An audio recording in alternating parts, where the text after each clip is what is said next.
I'm gonna tell you guys a story. When I was a teenager, I was not really interested in cooking or learning how to cook, or every now and then I would maybe go in the kitchen and get into the cookbook and make something.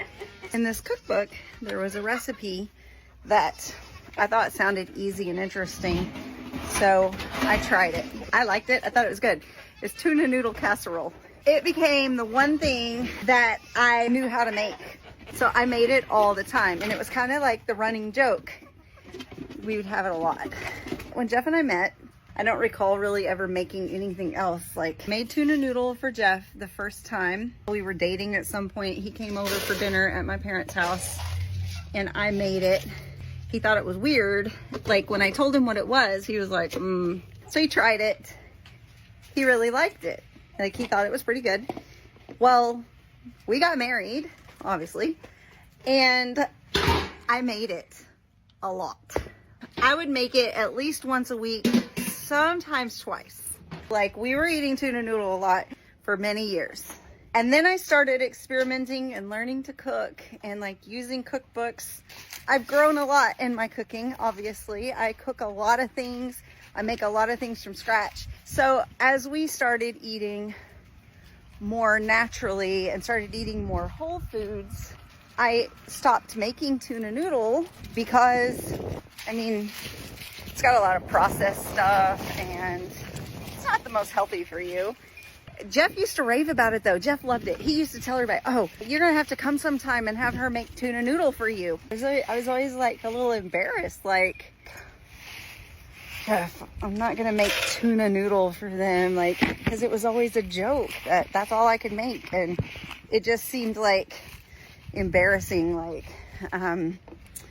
that was all I could make, or like, you know, because people were always like, tuna noodle. And now I don't make tuna noodle very often at all. Like, maybe once every 3-4 months, maybe. But Jeff gets super excited.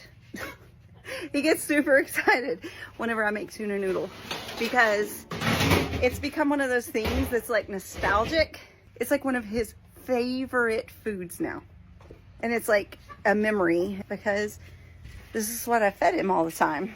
So even though I make many more appetizing things and I make things that are so much better for us, my husband really still loves my tuna noodle casserole. That's what we're having for dinner tonight because it's my husband's favorite and we haven't had it in probably 6 months. So thank you for sticking around for my story, guys. So if you are just now getting on your journey learning how to cook from scratch and you feel like you don't really have very many tools under your belt, think of me. I could only make tuna noodle casserole and Hamburger Helper. Look how far I've come. I can come from there and learn all of these skills. So can you. You got this. And I'm here to help you. We have a whole community that's knit together and we love to help and we love to show, we love to share, and we still love to share the things that we're still learning. So won't you come along with us? We'll help each other.